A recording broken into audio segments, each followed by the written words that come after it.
ہم کہتے ہیں یار یہ اسرائیل جو ہے نا مسلمانوں پر ٹوٹ پڑا ہے، امریکہ بھی ساتھی ہے، فرانس بھی ساتھی ہے، سارے لوگ کافر ایک جھنڈے تلے جمع ہو کر کے مسلمانوں پر ٹوٹ پڑے ہیں۔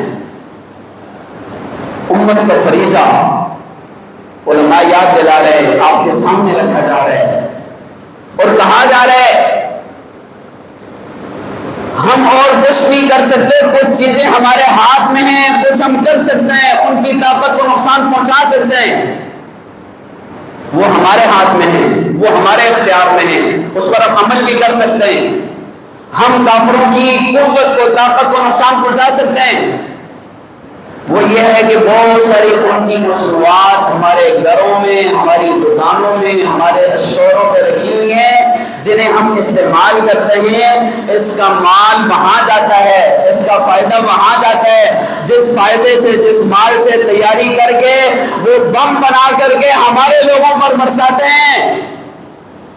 آپ حیران ہوں گے، یہ جو ایک سال کا گزشتہ 7 اکتوبر سے لے کر کے یہ ایک سال کے اندر اسرائیل نے 80,000 ٹن بارود غزہ کے مسلمانوں پہ برسایا ہے۔ 80,000 ٹن، کتنے؟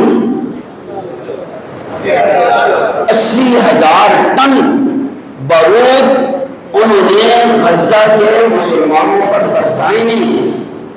ہم یہاں ان کی مصنوعات بیچ بیچ کے فائدہ پہنچا رہے ہیں۔ اتنا ہمارا ایمان حرکت میں نہیں آتا، اتنی غیرت ہمارے اندر نہیں آتی۔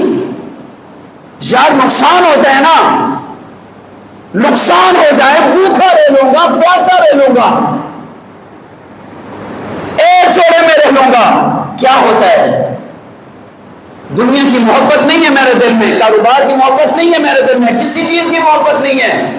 مر جاؤں گا نا، یہ موت بھی محبوب بن جائے گی میرے لیے۔